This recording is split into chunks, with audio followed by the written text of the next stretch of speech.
My name is Paul Barbehenn. I'm a lifelong resident of the Lehigh Valley. I was born and raised in Bethlehem, graduate of Freedom High School and Penn State University. My wife and I spent about 5 years down in Gilbertsville before moving back to the Lehigh Valley, where we've decided to settle in Macungie. And we decided to settle in the East Penn School District because of its reputation as being the district of choice in the Lehigh Valley academically. Its wide and diverse set of extracurricular activities, music, theater, arts, athletics, and that's where we decided to start and raise a family. So I really started to get engaged in the school board during COVID and watching how decisions were being made. We saw the transition from kind of in-person education to hybrid, and then the process to get kind of back out of that environment. And what struck me at the time is that it looked to me like the board and the administration were kind of playing past the ball, so to speak. Nobody really wanted to step forward and take responsibility. Nobody had the courage to kind of step forward and say, this is what we're going to do. This is how we're going to get the kids back in school. And I think to some degree we're still kind of paying the price for that. And so I decided to throw my hat into the ring when there was the open seat in January of 2022. That's actually a really interesting sort of prospect there. If you were to go back and watch that video still online, and you'd be able to see what the board's questions were to us candidates at the time, you'll get a real sense of what their priorities were and were not. But it was through that process where I really decided to take a hard look at running for the school board, and post that interview process where they seated Ms. Bowen. I had a lot of people sort of reach out to me, including one of the other candidates who's now running, Tim Kelly, to encourage me to run and to encourage me to step forward because they thought that we needed some additional leadership. Right now, I'm on the board of directors for the Boys and Girls Club of Allentown, where I've been for the last 13 years. I'm actually right now in my second run as the board chair, and I've been involved in the Finance and Audit Committee there, been on the Golf Committee in the past, and I'm currently the chair of both the Great Future Celebration, which is our big annual fundraiser, as well as the chair of the Governmental Relations Committee. So I've been heavily involved with our inner city kids in Allentown, working with some of our most economically disadvantaged kids in our area.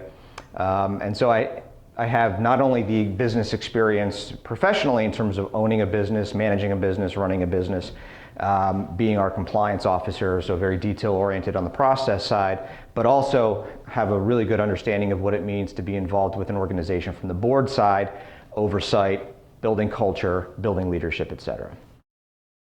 One of the things is that as I started to talk to people about running for the school board, and as they kind of reached out to me, there were three themes that were very common in those conversations. The first theme was that we seem to be losing our focus on academics, and we seem to have a lot of priorities that are not academically driven or academically motivated. The second, what surprised me a little bit, but that was classroom and school safety. There seemed to be a variety of issues that were happening inside of our schools and our classrooms, behavioral issues, et cetera, that at best were causing distractions to the learning environment for both teachers and students. And at worst, we're actually creating some safety issues. And I talked to a number of teachers and learning support specialists that actually feared for their safety inside the classroom. And so those two things really came out pretty consistently in our conversations. And then the third one is that they really didn't believe that the board was not only were they not being heard, but they didn't even believe that their voice was welcome. And so there were a number of people who echoed that sentiment. And so ultimately, when you put those three things together, I think it comes back to leadership, and that what our district really needs is that serious adult leadership that it's been lacking. When people start to tell me that they don't feel like they're being heard, and then to say on top of it that they don't believe their voice was welcome, I think when you look at the recent decision to detrack a couple of subjects, that process that we went through, I think, really highlights where there's a gap. You had a board that decided that it was going to press forward with detracking. The only stated issue there was seemingly one of optics or a political agenda. And you had teacher after teacher after teacher stand up and talk about why either this was going to be a bad change or the timing was too rushed. And the board just pressed forward with it anyway, essentially ignoring their feedback and ignoring their comments.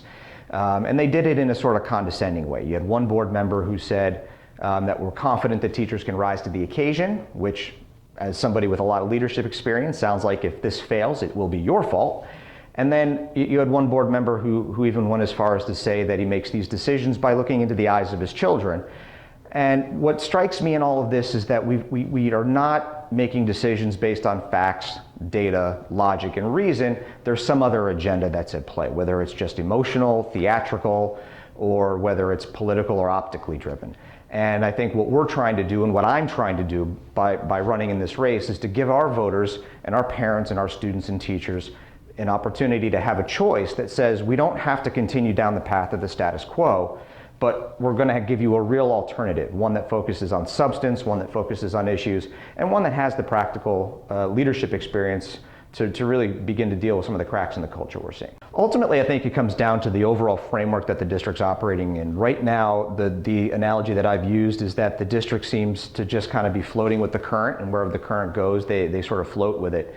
And I think the job of the board and the responsibility of the board, frankly, is to provide a cultural, budgetary, academic framework within which the district can operate.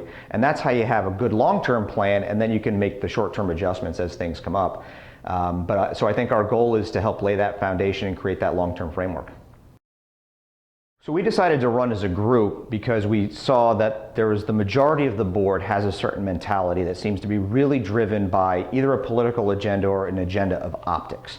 And what we wanted to do was to bring some fresh perspective, really get kind of back to basics and focus on an academics first agenda, but do so in a very practical way. So the goal of our slate is not ideologically driven, but rather it's to make sure we've got the right experience that we're bringing to the table. So whether we're talking about Matt with his process engineering background, Chris and I with our financial background in budgeting and nonprofit experience on that front, or whether we're talking about Angie as a teacher, being able to bring that insight, and Lawrence most recently as a student, bringing perspective from that direction.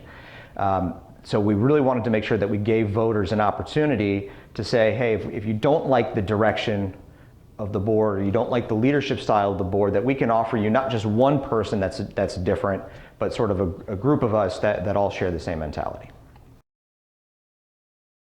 I think the best thing you can do in supporting us as we're running for the school board is to identify areas of commonality, identify things that you like about what we're saying, and spread the word. You can do that by sharing this video. You can do that by reaching out to us directly. We're happy to come to talk to you one-on-one. We're happy to come talk to you in a group of people. But really, this is going to be, sort of a word-of-mouth effort at the end of the day. And if you're unhappy with the general direction of the district or unhappy with the status quo mentality that the board currently has, then we're here to offer you a fresh perspective. And we welcome the opportunity to talk to you about that in more detail.